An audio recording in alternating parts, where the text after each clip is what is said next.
الحمد لله والصلاة والسلام على رسول الله وعلى آله وصحبه ومن والاه، وأشهد أن لا إله إلا الله وحده لا شريك له، وأشهد أن محمدا عبده ورسوله. خدمت تمام بینندگان عزیز و گرامی عرض سلام و ادب دارم. در خدمت شما هستیم با مجموعه برنامه دفاع از سنت. مطلبی که امروز میخواهم خدمت شما عرض کنم،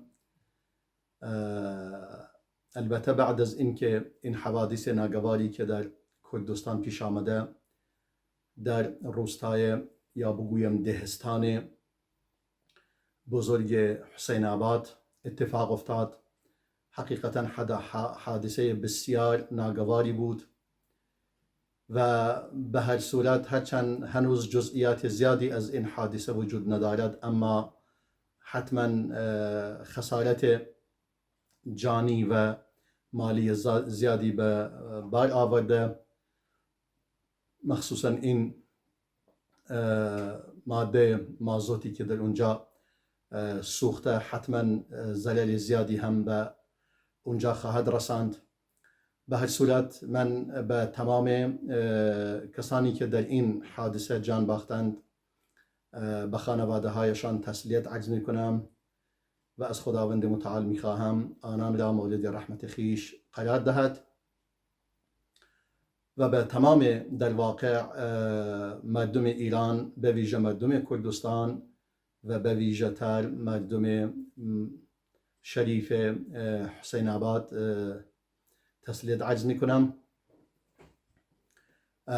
این گونه حوادث در کشور ما و در این کشوری که حاکمان بسیار بیکفایتی بر آن حکمرانی می کنند، همه سبب ها برمیگرده به آن.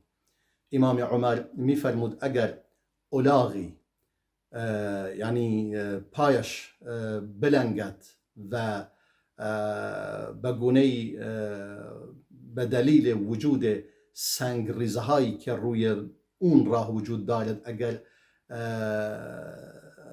الاغی لیز بخورد، من مسئول هستم، چون من نتونستم راه ها را درست کنم که مشکلی حتی برای الاغی پیش نیاید. اما متاسفانه کشور ما حاکمان بسیار فاسدی بر آنها حکومت می کند که این حاکمان فاسد هیچ اهمیتی به جان مردم و به اصلا مردم ایران نمی دهند.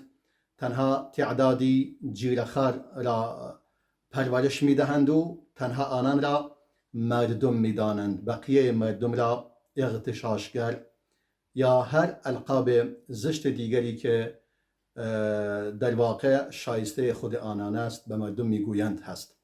تمام این حوادث ناگوار که پیش می آید در مناطق در کل ایران و مخصوصا در مناطق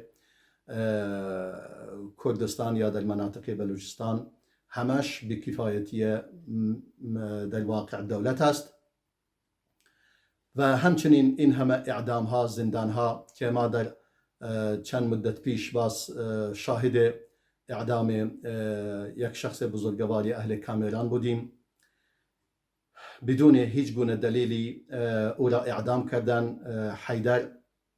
و همچنین در این روزها حکم زندان به یک خانمی که معلم زبان کردی بوده در کردستان، حکم زندان بسیار ظالمانه ای را به او داده اند. همه اینها دلیل بی‌کفایتی و ظالم بودن و در واقع ناشایسته بودن این دولت و این دولت مردان هست و امیدوار هستم که این آخرین، یعنی نفسهای آخرشان باشد که دارند نفسهای آخر خود میکشند و انشاءالله تاریخ مصرف اینها خیلی وقت به پایان رسیده و انشاءالله این مردم علیه اینها قیام میکنند و آنها را به زباله‌دان تاریخ تبدیل خواهند کرد. مطالبی که من امروز میخواهم بیان کنم مربوط میشود به سنت، همچنان که بیان کردیم دفاع از سنت، و یکی از اون مطالبی که بیانگر یعنی برای این میشه که ما به آن استدلال کنیم که سنت پیامبر صلی الله علیه و سلم وحی است از جانب پروردگار. همین مطلبی است که امروز بیان میکنم. تعدادی از اهل علم کتابهایی در موضوعات مختلف نوشته اند، از جمله مثلا امام بخاری که کتاب ادب المفرد را نوشته.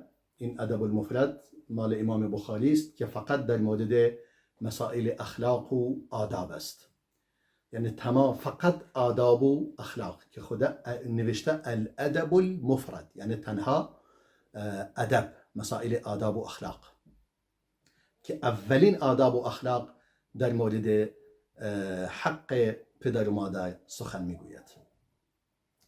و کتابی مثلا از جمله مثل کتاب النهایه فی الفتن والملاحم امام ابن کثیر، النهایه فی الفتن والملاحم، این هم کتاب دیگری است در سنت در موضوع معینی مثل فتن و ملاحم، که ما در بخش‌های گذشته به این موضوع اشاره کردیم که کتاب‌های در موضوعات مختلفی نوشته شدن در قرن‌های مختلف، خاصتا گفتیم از قرن 5 و 4 و 5 به بعد بیشتر در موضوعات مختلف کتاب حدیث تدوین میشد. البته این کتاب امام بخاری که از همون قرن امام بخاری که خودش متولد 194 هجری است و متوفای 256 است، یعنی در ابتدای قرن سوم هم به این صورت آغاز شده. و کتاب‌های دیگری، یعنی امام بخاری مطالب بسیار زیادی در موضوعات مختلف دارد، مثلا جزء القراءه خلف الامام، یعنی در یک جزئی از یعنی کتابی در مورد فقط قرائت کردن پشت سر امام، یا مثلا جزء مثلا قرة العینین فی رفع الیدین، یک جزء دیگری است در مورد رفع یدین. و همچنین امام ابن کثیر که النهایه فی الفتن والملاحم را نوشته، که من این موضوع را میخواهم به این مسئله بپردازم و این یکی از مخصوصا دلایل بسیار قوی است بر این که احادیث وحی است از جانب خداوند متعال.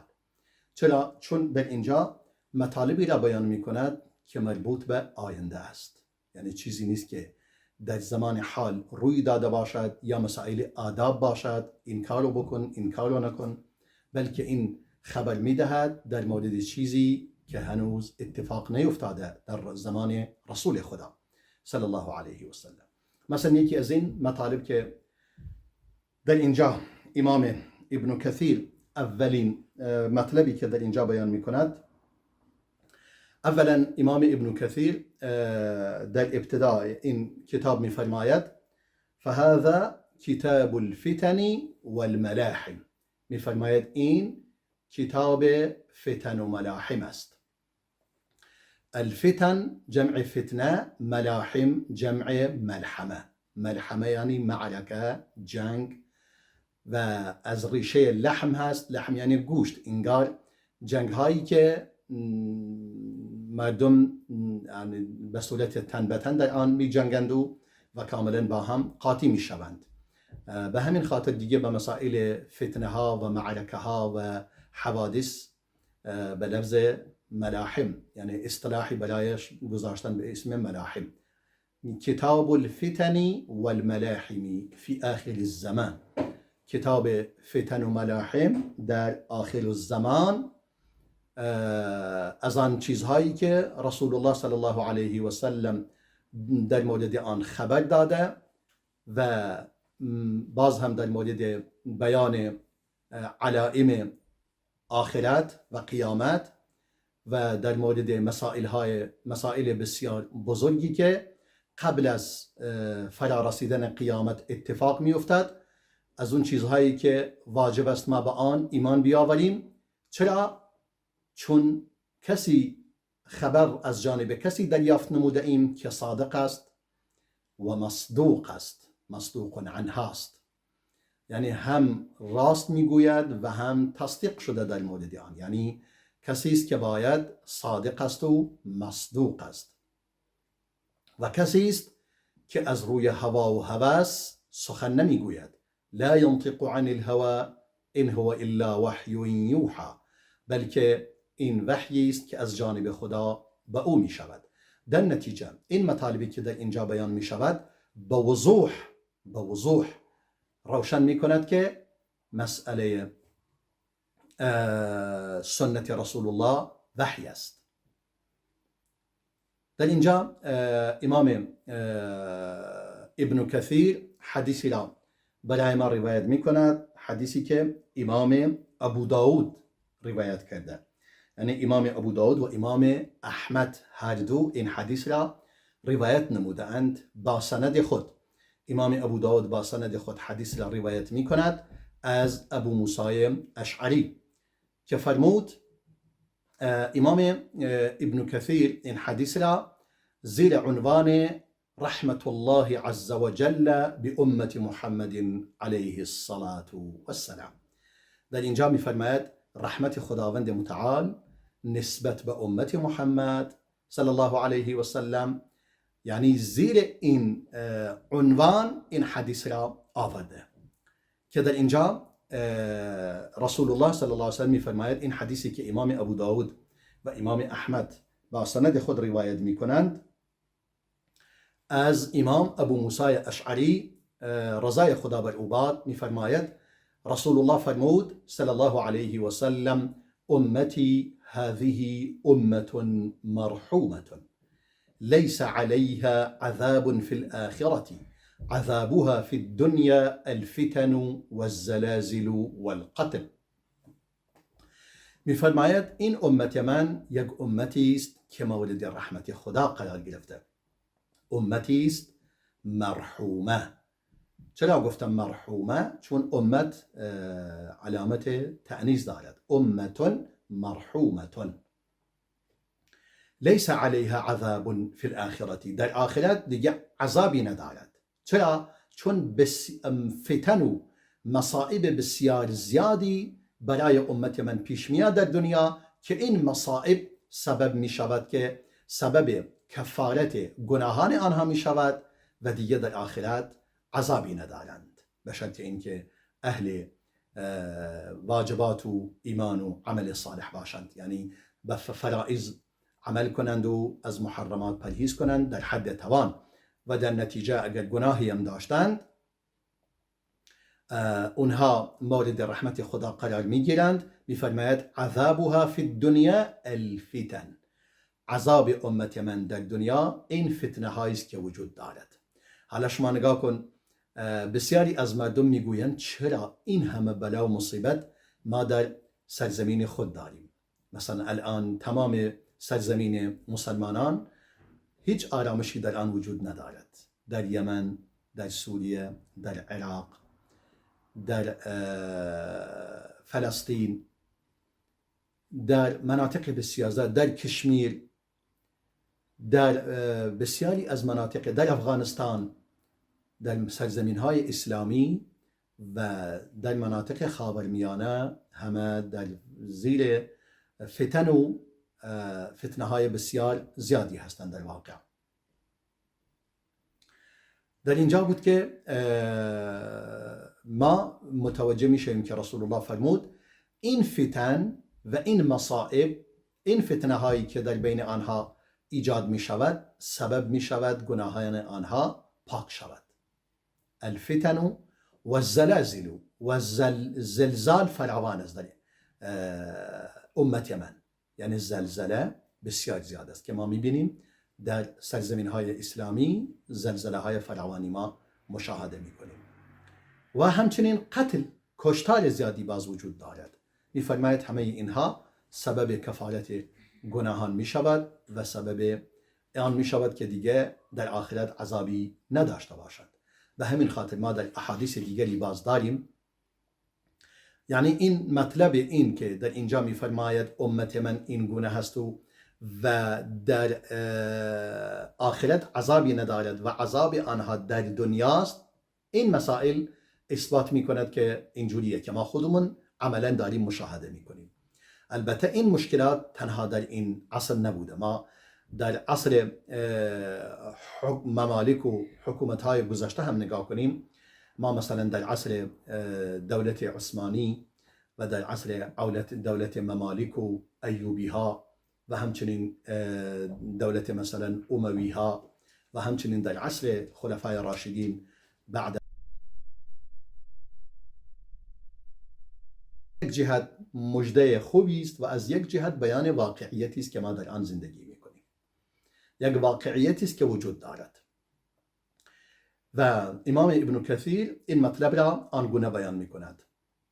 پس احادیث دیگری وجود دارد که همین مطلب را اثبات میکند که ما در آداب جنائز که داریم، البته به زبان کردی بیان میکنیم، مطالب بسیار زیادی در این رابطه گفتم. پس چون به زبان فارسی نبوده، یک دو حدیث را از آن اشاره میکنم که رسول الله میفرماید صلی الله علیه و سلم: ما يصيب المسلم من هم ولا غم ولا نصب ولا وصب حتى الشوكة يشاكها إلا كفر الله بها من خطاياه.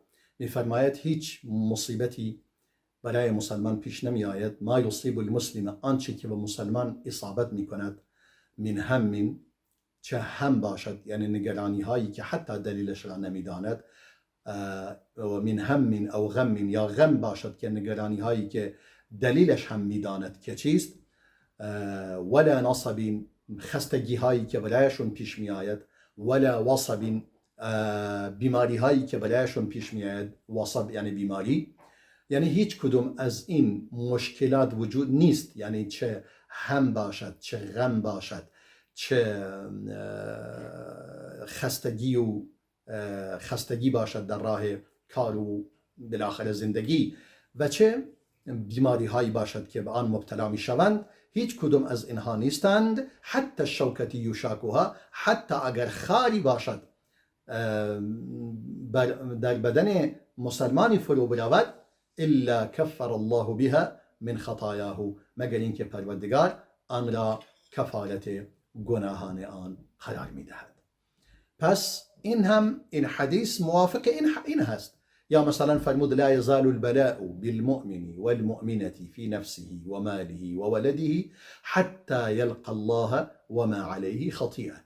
میگه همواره مصیبت برای مرد مسلمان یا زن مسلمان پیش می آید. اون بلا یا مربوط به شخص خودش هست، من نفسه و ماله، یا مربوط به ثروت و دارایی اوست، یا مربوط به فرزندان اوست، تا اینکه اینقدر بلا برایش پیش می آید و اون هم صبر و تحمل می کند، حتی یلقى الله و ما علیه خطیئه، تا اینکه به پروردگار می رسد در حالی که هیچ گناهی بر او باقی نمانده، یعنی کاملا پاک شده. پس مصائب و مشکلاتی که برای مسلمان پیش می آید حقیقتا باعث کفارت گناهانش می شود. و رسول الله هم فرمود: لا يزال البلاء فرمود: اشد الناس بلاء الانبیاء ثم الامثل فالامثل. فرمود اون کسانی که شدیدترین بلا برای آنها پیش می آید پیامبران هستند و هر کسی مثل پیامبران باشد. ثم الامثل فالامثل، هر کسی بیشتر به آنها شباهت داشته باشد. در اینجا پس یکی از این مطالب که رسول الله فرمود این بود که امت محمد یک امتی است مرحوم. یکی دیگر از اون مسائل که رسول الله صلی الله علیه و سلم به آن خبر میدهد و همون اتفاق میافتد، مسئله است که اشاره میکند به خلافت امام ابوبکر الصدیق. خیلی واضح و روشن هم بیان میکند که او به خلافت او راضی است، غیر از اون نباید کسی دیگری خلیفه شود، و هم خبر میدهد که او خلیفه خواهد شد، غیر از او خلیفه نخواهد شد. اولین جانشین رسول الله ابوبکر صدیق است. دیگه بقیه جانشین رسول الله هستند. یعنی اولین کسی که تنها کسی که اینجوری بگویم بهتر است، تنها کسی که شایستگی جانشینی رسول الله را دارد صلی الله علیه و سلم بعد از وفات رسول الله ابوبکر صدیق است. و دلیلش هم این مطلب است که رسول الله به آن اشاره می کند. امام ابن کثیر می فرماید بعض ما اخبر الرسول صلی الله علیه و سلم بانه سیقع، بعضی از اون چیزهایی که رسول الله از آن خبر داده که اتفاق می افتد، یعنی گفته خبر داده که اون چیز واقع می شود. اشاره نبویه إلى أن أبا بكر الصديق رضي الله عنه سيلي أمر الأمة بعد الرسول عليه السلام. می‌فرماید یک اشاره نبوی وجود دارد بر این که ابوبکر صدیق رضای خدا بر او باد امر امت را به عهده میگیرد، عهده‌دار امر امت می شود بعد از وفات رسول الله علیه السلام. از آن جمله حدیثی است که رسول الله صلی الله علیه وسلم یک بار زنی پیش رسول الله آمد و از او سؤالی پرسید. بعداً رسول الله فرمود ارجعی الیه، باز هم پیش من برگرد و از من سؤال بپرس، مطالب را بپرس. فقالت ارأیت ان لم اجدک، فرمود ای رسول خدا اگر من تو را نیافتم، یعنی چی؟ یعنی من خواست برگشتم دیدم شما وفات کرده اید. کأنها تعرض بالموت، مثل اینکه دارد به صورت کنایه اشاره به این میکند، میگه اگر من آمدم و شما وفات کرده بودی من چیکار کنم؟ فقال ان لم تجدینی فأتی ابا بکر، فرمود یا ان لم تجدنی، چون لم وجود دارد تجدینی دیگه خونده نمیشه، ظاهراً اشتباه نوشته اینجا.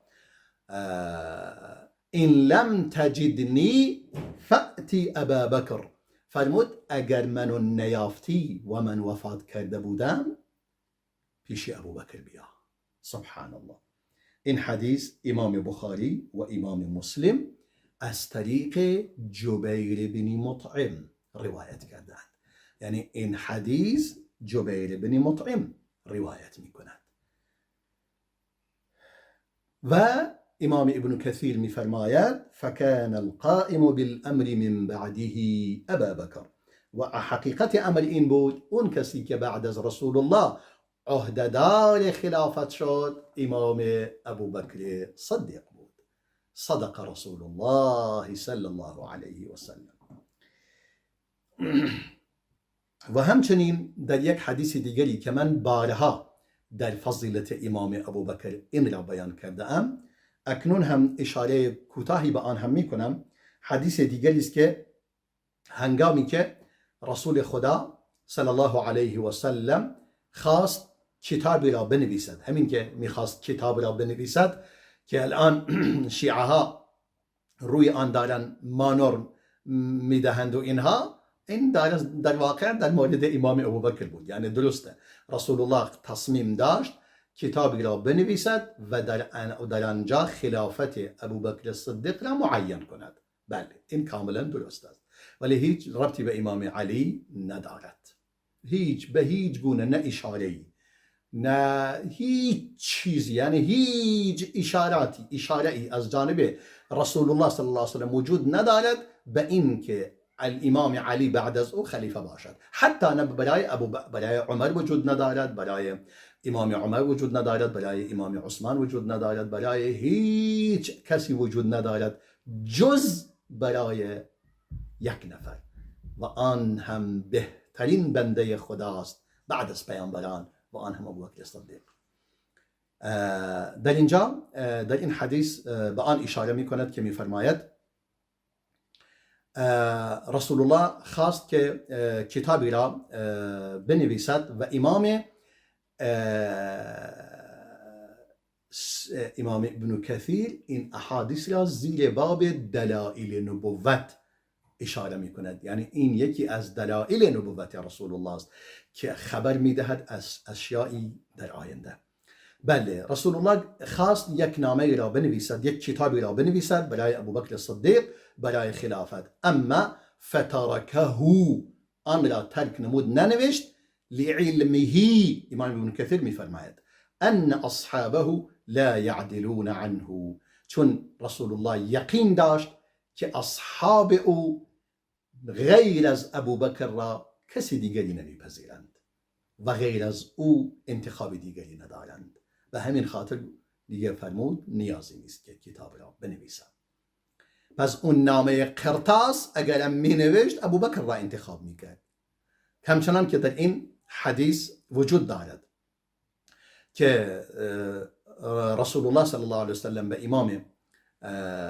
ام المؤمنین عایشه می فرماید ادعی لی اخاکی و اباکی، فرمود پدرت و برادرت را برای من فراخوان که من اريد ان اکتب کتابا، چون میخواهم کتابی را بنویسم، مبادا یتمنى متمن، تا مبادا کسی تمنای خلافت کند، آرزوی خلافت کند.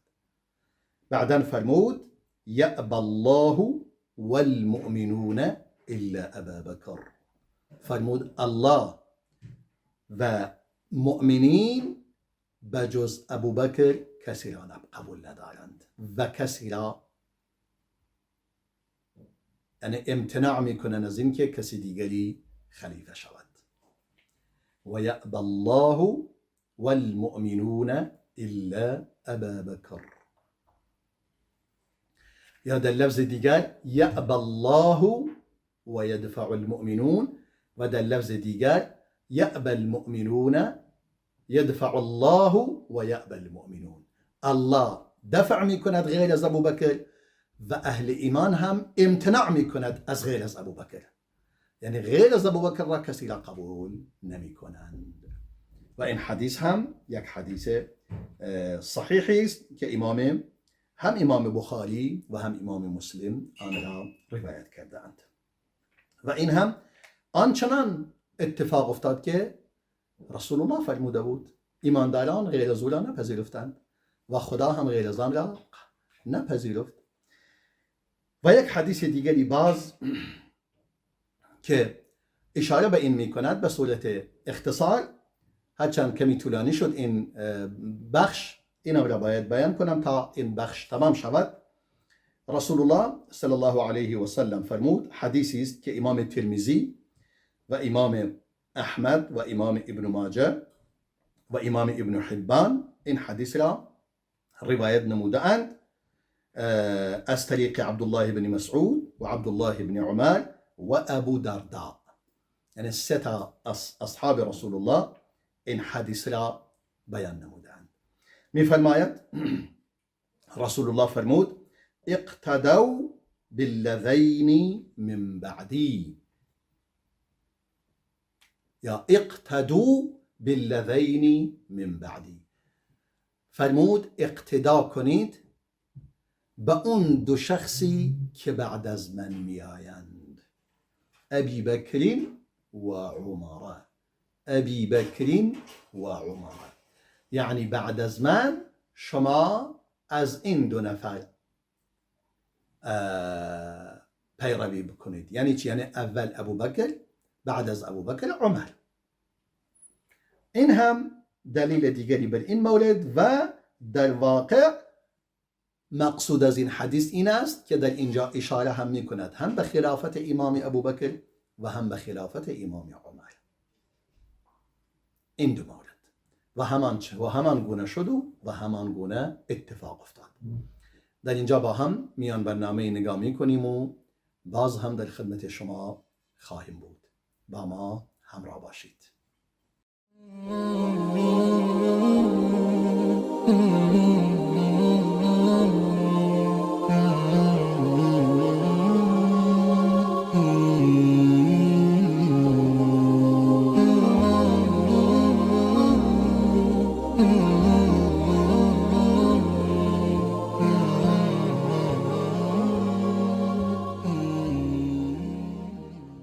با عرض سلام مجدد خدمت شما بینندگان عزیز و گرامی.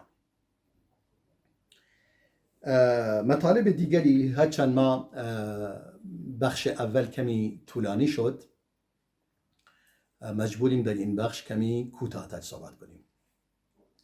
یکی دیگر از اون مطالبی که رسول الله صلی الله علیه و سلم با آن اشاره می کند و بیان می کند، مسئله این است که مسلمانان مصر را فتح می کنند.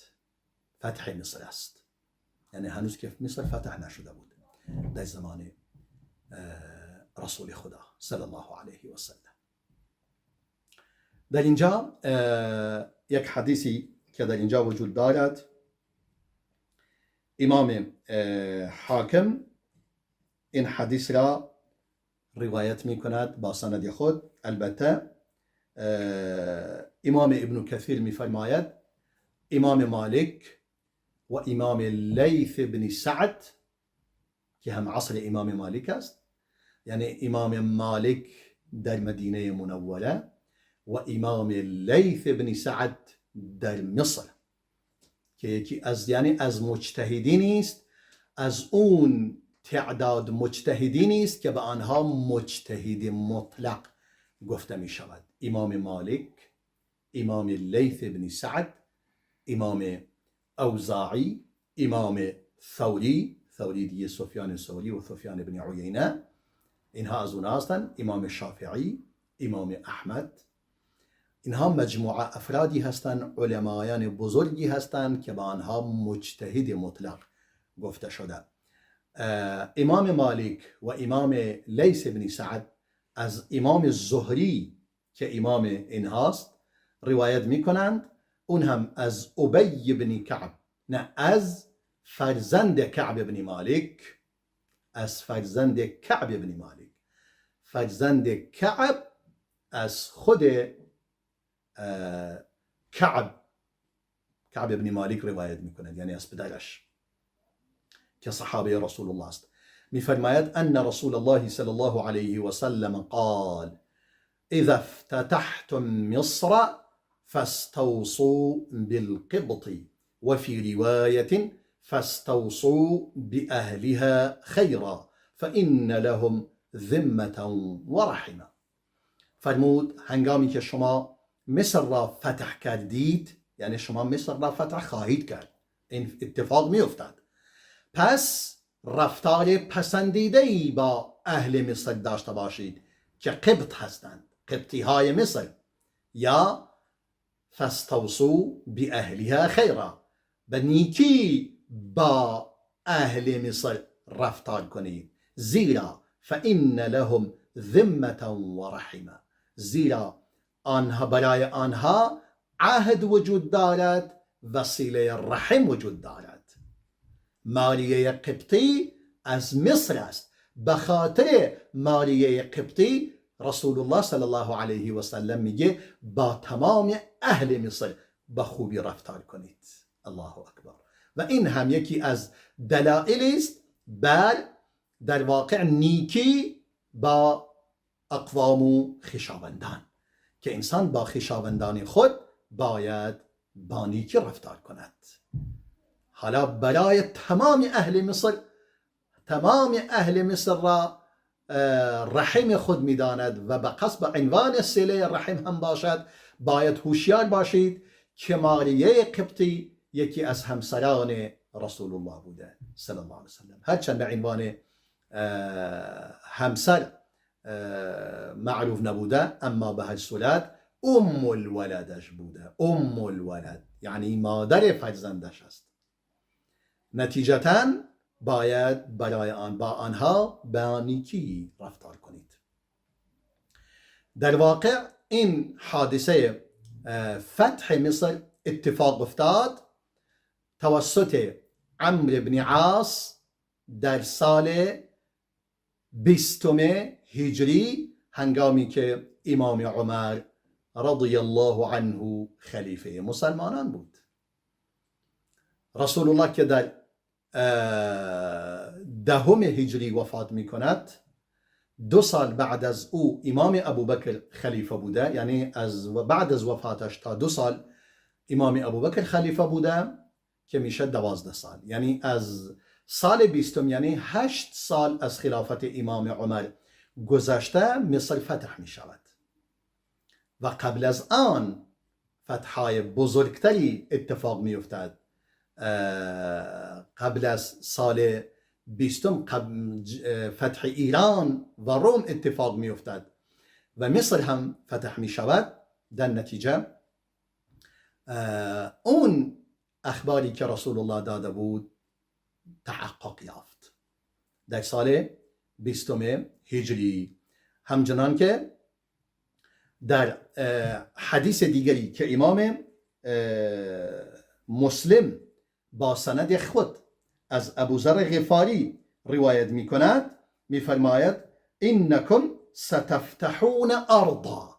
اینجوری، یعنی اینجا میگه مثلا کسی شاید بگوید در اون حدیث اول فرمود اگر مصر را فتح کردید، ولی در این حدیث دیگر به صورت صریح و روشن که سندش قوی تر از اون هست، چون در صحیح امام مسلم است، میفرماید انکم ستفتحون ارضا یذکر فیها القیرات فاستوصوا باهلها خیرا فان لهم ذمة و رحمه. فرمود اگر شما، نه اگر شما، قطعا شما، انکم به صورت تأکید و به صورت قطع، شما سرزمینی را فتح می کنید که در آنجا قیرات ذکر می شود. بحث قیرات وجود دارد، پس یعنی قیرات در آنجا معمول است در میان مردم، در میان قبطی ها انگار این وزن وجود داشته. فاستوصوا، یعنی این به عنوان یک پیمانه‌ای، فاستوصوا باهلها خیرا فان لهم ذمة و رحمه. چون حقیقتا آنها عهد و پیمان دارند با ما و رابطه خویشاوندی دارند. در اینجا به صورت صریح و روشن بیان فرموده و حقیقتا این بوده که مصر توسط امام عمر، یعنی توسط فرماندهی عمرو بن عاص فتح می شود. و در اونجاست که هنگامی که مصر، یعنی امام عمر عمرو بن عاص را به عنوان والی مصر تعیین می کند، مردم قبطی اقباط مصر که مسلمان نیستند توسط یک فرزند، یکی از یعنی فرزند عمرو بن عاص، یک تازیانه‌ای به یکی از فرزندان آنها را میزند و اون شخص اینقدر اعتماد دارد و ایمان دارد به عدالت امام عمر، وارد مدینه می شود، از مصر می رود تا مدینه و در اونجا از امام عمرو بن عاص شکایت می کند از اینکه رفتار فرزندش با فرزند او چگونه بوده.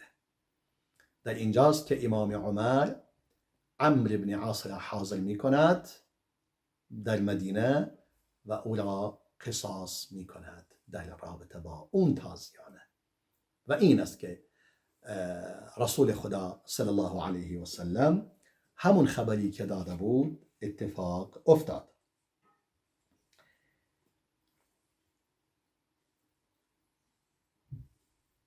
مطلب دیگری، اشاره دیگری به فتح سرزمین فارس و روم،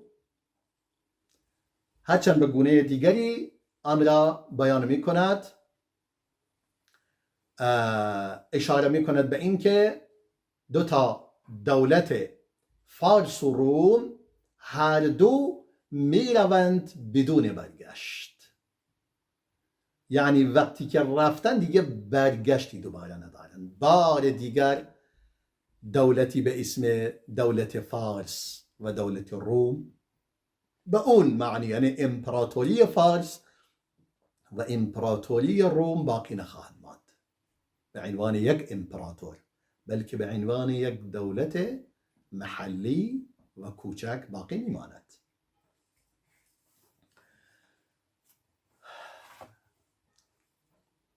در اینجا این حدیثی که امام ابن کثیر در اینجا به حدیث اشاره می کند که رسول الله صلی الله علیه و سلم فرمود. این حدیث امام بخاری و امام مسلم با سند خود از امام ابو هریره روایت می کنند. می فرماید اذا هلك قیصر فلا قیصر بعده وإذا هلك كسرى فلا كسرى بعده والذي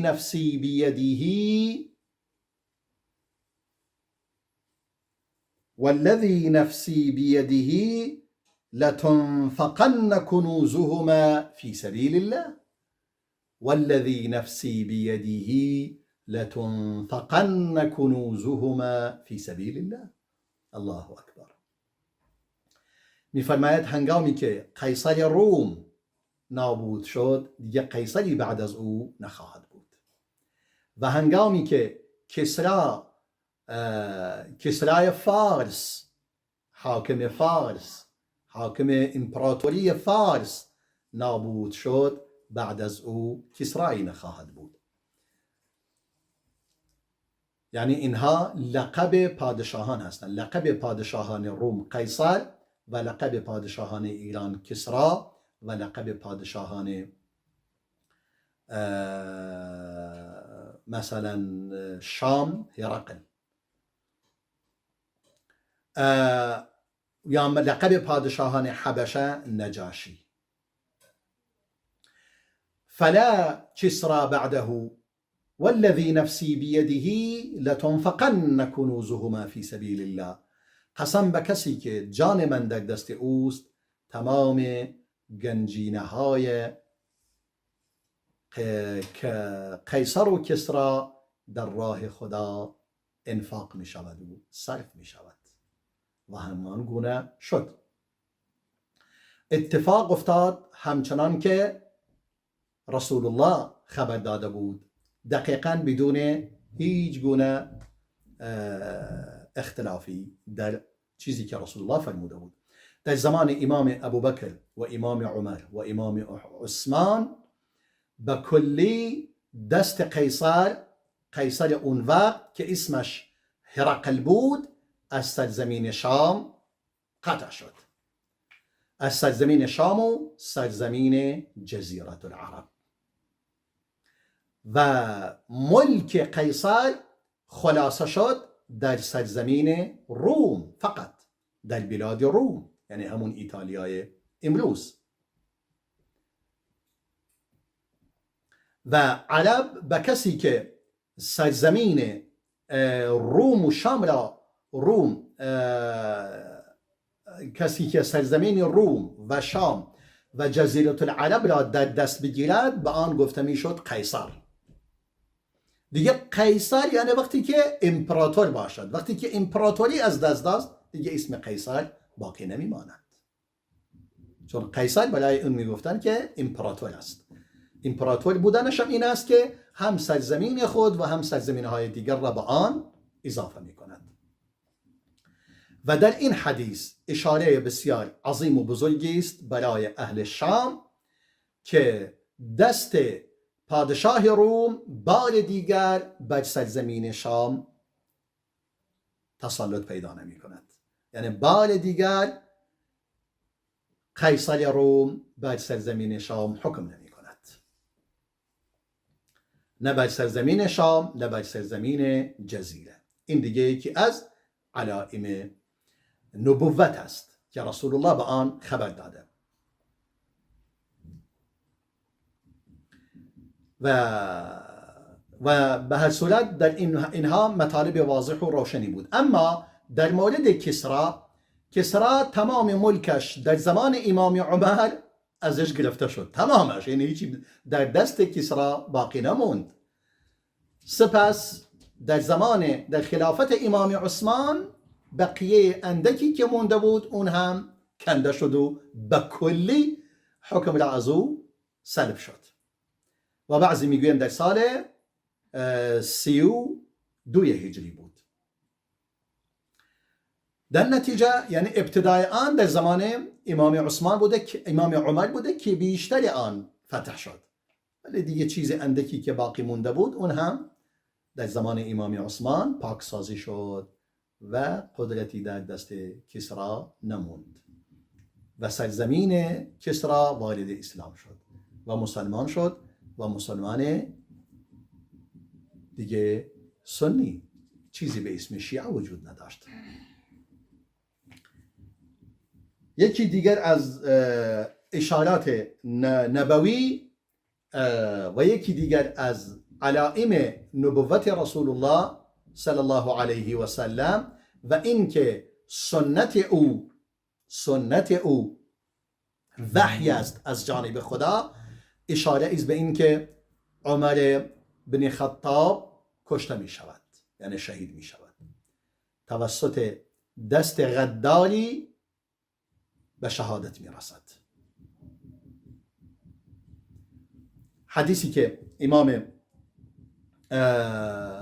ابن کثیر به آن اشاره می کند، می فرماید در حدیث صحیحین، یعنی امام بخاری و مسلم نقل شده، حدیثی است که امام بخاری و مسلم روایت می کنند از طریق اعمش و امام از طریق و همچنین جامع بن راشد از طریق شفیق بن سلمه از حذیفه برای ما نقل می کند، می فرماید کنا جلوسا عند عمر، ما نزد امام عمر نشسته بودیم، فقال ایکم یحفظ حدیث رسول الله صلی الله علیه و سلم فی الفتنه، فرمود کدوم یک از شما حدیث رسول الله را در مورد فتنه به یاد دارید؟ قلت انا، حذیفه ابن یمان میفرماید گفتم من به یاد دارم. قال هاتی، فرمود اون حدیث را بفرما. انک لجریء، فرمود تو انسان جسوری هستی، انسان با جرأتی هستی. فقلت ذكر الفتنة الرجل ذكر الفتنة الرجل في أهله وماله ونفسه وولده وجاره تكفرها الصلاة والصدقة والأمر بالمعروف والنهي عن المنكر. میگه رسول الله صلی الله علیه و سلم در مورد فتنه انسان در مورد مالش، یعنی خانواده خود یا ثروتش، یا در مورد خودش، یا در مورد فرزندانش، یا در مورد همسایه‌اش، تکفرها الصلاة والصدقة والامر بالمعروف والنهی عن المنکر. فرمود این فتنه هایی که برای انسان پیش می آید در این ارتباط، همون نماز و صدقه و امر به معروف و نهی از منکر، اینها را پاک می کند. یعنی این فتنه ها تا حدودی کارش بخیر است. فقال ليس هذا أعني إنما أعني التي تموج موج البحر. امام عمر فرمود من در مورد فتنه در خانواده و فرزند و همسایه صحبت نمی کنم، در مورد فتنه صحبت می کنم که مانند دریا موج می زند. فقلت یا امیر المؤمنین ان بینک و بینها بابا مغلقا. میگه گفتم ای امیر المؤمنین، انگار فرمود در بین تو و در بین آن فتنه یک دری است، دروازه بسته است. یعنی چی؟ یعنی به محض اینکه تو شهید شوید یا کشته شوید یا بمیرید، این دروازه شکسته میشه. تمام. فقال ویحک ایفتح الباب ام یکسر. حالا دیگه امام عمر کاملا فهمید که منظورش شخص خودشه. فرمود حالا این در گشوده می شود یا شکسته می شود. یعنی اگر انسان به مرگ طبیعی من بمیرم، این دیگه گشوده شده نه، یعنی انگار در خودش گشوده شده به صورت طبیعی. اما اگر من کشته شوم، دیگه به وسیله اهل فتنه کشته می شوم و اون فتنه همچنان باقی خواهد ماند و بزرگتر خواهد شد. فقلت بل یکسر. میگه حذیفه ابن یمان میفرماید گفتم نخیر، بلکه اون در با زور بلکه شکسته می شود. قال اذن لا یغلق ابدا. امام عمر فرمود پس وقتی که اون در با شکستن باز شود هرگز بسته نخواهد شد. قلت اجل. میگه منم گفتم، حذیفه ابن یمان میفرماید منم گفتم بله. اجل یعنی بله، نعم. فقلنا لحذیفه فكأن عمر يعلم من الباب. میگه گفتیم به حذیفه ابن یمان انگار امام عمر خودش میداند این در چه دری بود، کدام هست، چه کسی هست. قال نعم اینی حدثته حدیثا لیس بالاغالیط. فرمود بله من حرفی برای او بازگو کردم که غلط نیست، حرف الکی نیست، از کسی صادر نشده که الکی باشد. فقال فهبنا ان نسأل حذیفه من الباب.